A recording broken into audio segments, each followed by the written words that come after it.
Hi everyone, this is Cecil, and on today's Yellowstone Podcast, I'm going to be telling you about the stretch of road between West Thumb Geyser Basin and Fishing Bridge.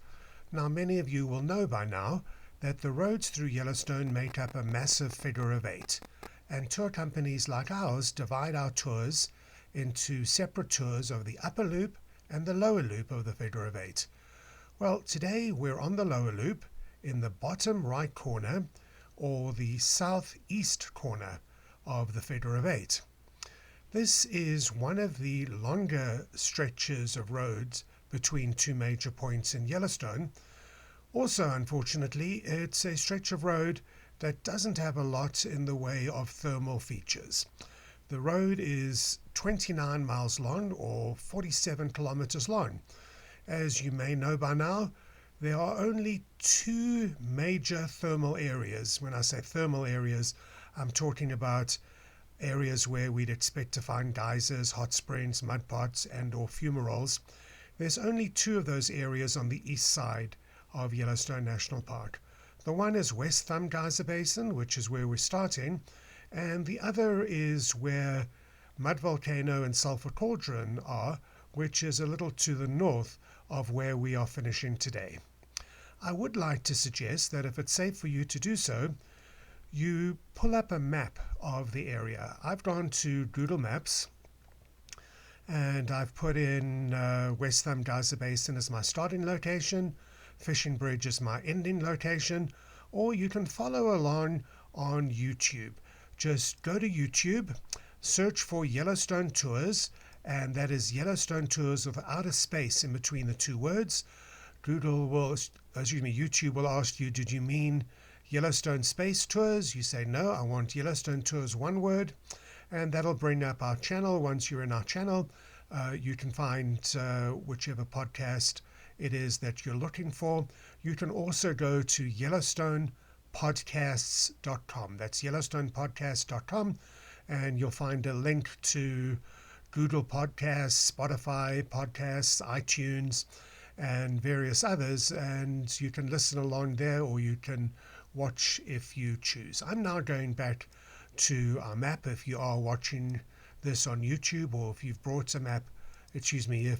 up a map yourself. So we're starting at West Thumb Geyser Basin. West Thumb is right at the bottom of the lower loop of Yellowstone's two loops. It is, as I've mentioned in various other of these podcasts, my favorite geyser basin in all of Yellowstone, but I'm not going to go into that in a lot of detail here. You can find out about that in various of our other podcasts and our other virtual Yellowstone tours in our YouTube channel. Now, as we go along, you can see that the lake is to our right or to the east of us, and basically this stretch of road follows the lake. And let me tell you what, this is one of the most scenic lakes that you'll see anywhere in the entire world. Yellowstone Lake is the second largest alpine lake. In other words, the second largest lake that is located at altitude anywhere in North America. And it's also, of course, the largest lake in Yellowstone. It is simply stunning on a bluebird sky day. The lake is just this incredible shade of blue. You've got the trees, you've got the lake in front of you, and then on the far side of the lake, you've got the Absaroka mountain range. It's spelled Absaroka, but it's Absaroka mountain range. And for most of the year, the Absarokas have got snow on the tops. We continue along until we get to the top of a little horseshoe. And if you're watching on YouTube, you can see what I mean. And have a look out over here where there's a natural sandbar running across the lake. If we zoom in a bit, we're going to see a little building there, and that's a little restroom type area. And anytime you see a restroom on the side of the road or close to the road in Yellowstone, there's a decent chance you'll find a picnic area here. On our Yellowstone tours, which you can see at yellowstonetours.net, that's yellowstonetours.net, we like to stop here to have our picnic lunch. It is such a stunning picnic spot. If you are watching on YouTube, you can see there's trees on the water's edge. There's a little beach there as well, and there's picnic tables located in those trees. Funnily enough, this picnic area doesn't have a name. I don't know how many times last year I drove up and down the road trying to find a name on either side, a board, which tells you what the name of this picnic area is, but it's not to be found. So just remember that where you see the sandbar, there's going to be a picnic area over there. The road drifts away from the lake for a while, gets back to the lake. You'll see there's something there called Pumas Point. You may or may not like to get out and take a look at the views. You'll see that there's several pullouts all the way down along this stretch of road where you can stop and admire the views. As you can see, the main point of interest along this entire stretch of road is Yellowstone Lake. As I've said before, it is stunning, but all you're going to see are trees and lake until we get towards the northern end of this portion of road.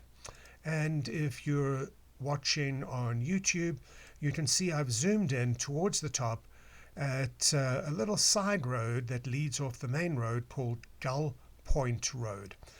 What I like about Gull Point Road is when you get to kind of the middle of the road, you'll see that there's a little pull out, and you'll find that there's areas there where you can park your car, and this is another great picnic area. This area is popular with shore fishermen, guys who like to fish from the shore, and one of the stunning aspects of this picnic area is you can walk through the trees down to Gull Point itself, and there's a beach, and there's some wonderful photographs to be taken here, especially on a beautiful day. But if you do come here later in the summer, what I'd like to bring to your attention is the lake levels in Yellowstone Lake start to drop as you get later on in the summer because all the snowmelt has disappeared, and there's actually a sandbar running off Gull Point which you can take and walk out into the lake. We'll get back onto Gull Point Drive, continue on our way, and we'll meet up with the main Grand Loop Road again. What you may like to do is, instead of continuing to the north on Gull Point Road, just go a little bit to the south and you'll come to the Natural Bridge Trailhead. This is a pretty cool hike. It's about 2.5 miles or 4 kilometers on a round trip basis, and it starts and ends at the same point. And it'll take you to a natural bridge. Now, the difference between a bridge and an arch is that with an arch, the water cuts away into the rock at the top of the arch and forms the arch from the top. With the bridge is created by the flow of water underneath the bridge, in this case by the Bridge Creek. The trail itself is pretty flat until you come to the end, and there's a fairly steep trail up to the top of the bridge. Talking of trails and hikes, please remember that our company operates YellowstoneDayHikes.com. That's YellowstoneDayHikes.com. And if you'd like to take a guided hike in Yellowstone, we offer hikes anywhere from 2 hours to a full day to some of the most popular locations in Yellowstone. We'll continue north now on the Grand Loop Road. Unfortunately, you can't stop on the bridge that you'll see there, but if you look to the left, you'll see the Bridge Bay Marina. And this is a pretty cool part of Yellowstone. It's only open, as you might imagine, during the summer months because Yellowstone Lake and the marina itself tend to ice over, and pretty deep ice, pretty thick ice as well. But at the Bridge Bay Marina, you can rent a boat and go out on the lake, which is a really fun way to explore and see part of Yellowstone. But just remember that you're not allowed to beach the boat at any time. In other words, you're not allowed to pull up on the shoreline. We'll continue now in a general northeasterly direction, and we'll come to Lake Hotel, more formally known as Yellowstone Lake Hotel, informally known as the Grand Lady of the Lake. It was constructed in 1891. Pretty interesting about Lake Yellowstone Hotel is that it was designed by a guy called Robert Reamer, who also designed, he was also the architect behind Old Faithful Inn, which is one of the great buildings in the entire national park system. Lake Yellowstone itself isn't too shabby either. It's absolutely stunning, facing that wonderful lake. It's this old style building, and if you have the opportunity, I do recommend staying there. As we continue on a little bit further, we'll come to the Elephant Back Mountain Trail. This is a pretty interesting trail. It's not that long. It's about 3.5 miles or 5.6 kilometers on a round-trip basis. It does, however, climb up quite a bit. It climbs up about 800 feet or almost 245 meters over a 1.5 mile section. So in 1.5 miles or 2.4 kilometers, you're climbing up 800 feet through a very thick lodgepole pine forest. I say lodgepole pine, most of you know by now that the lodgepole pine is the predominant tree in Yellowstone National Park. When you do get to the top, you will be rewarded by really awesome views over Yellowstone Lake to the Absaroka Mountains, which I've mentioned before, which will be in the background on the other side of the lake.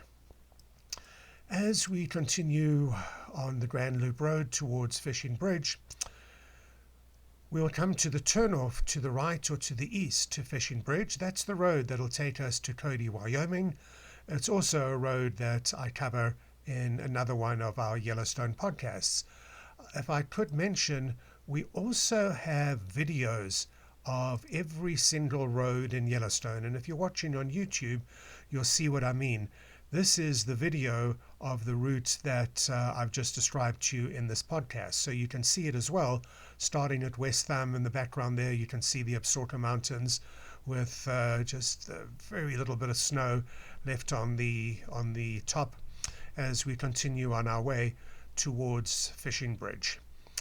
Guys, that's the end of another one of our Yellowstone podcast. Thank you so much for joining me. Remember, if you need a motel in the Yellowstone area, please check out our site, westyellowstonelodge.com.